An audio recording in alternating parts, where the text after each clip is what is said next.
अस्सलाम वालेकुम फ्रेंड्स। यूँ तो आपने थंबनेल देख ही लिया होगा कि आज की टॉपिक किस बारे में है, कि टॉपिक क्या है और किस बारे में बात करने जा रहा हूँ। आई नो ये ज़रा वीडियो लेट है, लेकिन इसमें एक चीज़ की कमी थी कि एक जो फ्रेज़ है हम यूजली यूज़ कर रहे हैं और बहुत ही गलत यूज़ कर रहे हैं। वो फ्रेज़ क्या है कि निकाह को आम करो।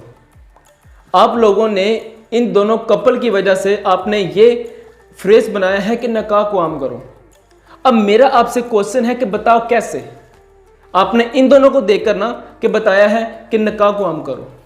कैसे निकाह को आम करो? पहले मेरी बात कंप्लीट सुनना, फिर बताना कि मैं गलत हूँ कह रहा हूँ या सही कह रहा हूँ। चलो ठीक है, जब इन दोनों को प्यार हुआ तो असद ने जाके अपने वालिद से कहा कि मैं शादी करना चाहता हूँ। तो उन्होंने कहा कि बेटा बता दो, फिर अगर कोई लड़की नज़र में है तो बता दो, तो हम तुम्हारी शादी करवा देते हैं। तो उसने बताया कि मुझे वो फलां लड़की से मैं प्यार करता हूँ। तो वो उसी वक्त उसी दिन ही वो उनके घर गए जाके उन्होंने लड़की से कहा, लड़की वालों से कहा कि हमारा बेटा और आपकी बेटी जिससे से प्यार करते हैं। तो उन्होंने भी आगे से कुछ नहीं कहा। उन्होंने भी कहा चलो ठीक है, लड़की अगर लड़का लड़की राजी हैं तो चलो ठीक है, लड़की शादी करवा देते हैं। अब उनमें और हम में ज़मीन आसमान का फ़र्क है।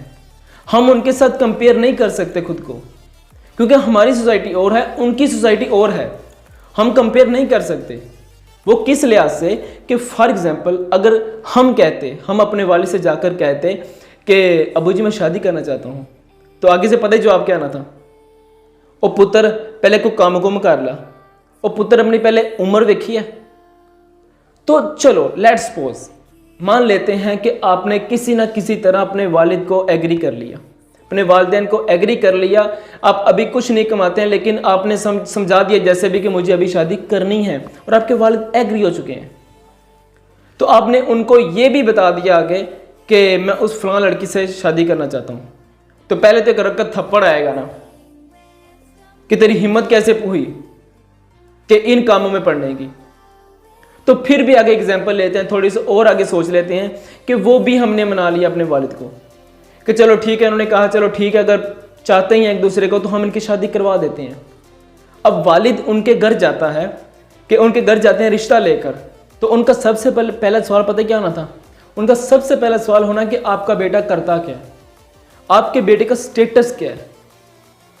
अभी उनकी उम्र देखी है इसकी और आप रिश्ता लेकर आ गए हैं।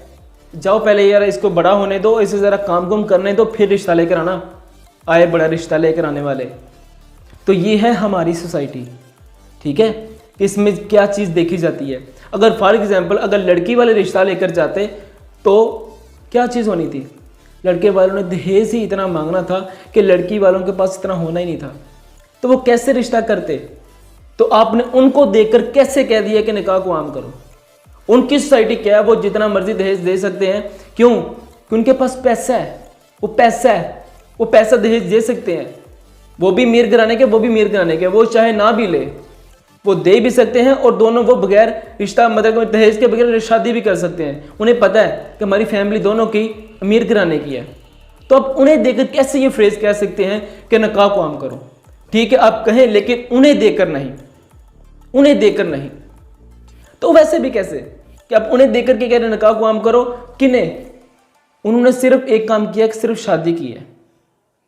किस लिहाज से? सिर्फ शादी इस्लाम के लिहाज से की है, बाकी कुछ भी नहीं किया।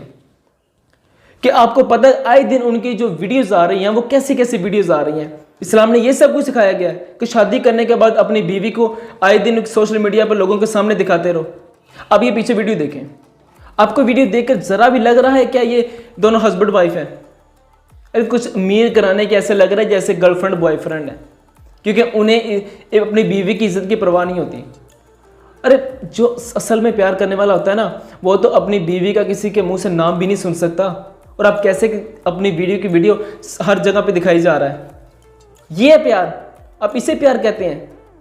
जो आए दिन सोशल मीडिया पे तरह तरह की वीडियोस बनाकर अपनी बीवी के साथ कह रहा है, सोशल मीडिया पे फेंक रहा है, ये सिर्फ फेम ले रहा है। सिर्फ इसने निकाह वाला अच्छा काम किया और इसने कुछ भी नहीं किया। तो प्लीज़ इस लिहाज से हमें ना कहें कि मतलब निकाह को आम करें। मेरा इस वीडियो में किसी को भी टारगेट करने का ज़रा भी ज़हन नहीं था। अब जो रियलिटी थी, जो सच है, वो मैंने बताना था, वो मैंने आपके साथ शेयर कर दिया, क्योंकि आए दिन अभी भी उसकी वीडियोस आती ही रहती हैं। तो चलो ठीक है, मिलते हैं नेक्स्ट वीडियो में। तब तक के लिए अपना ख्याल रखिएगा। खुदा हाफिज़।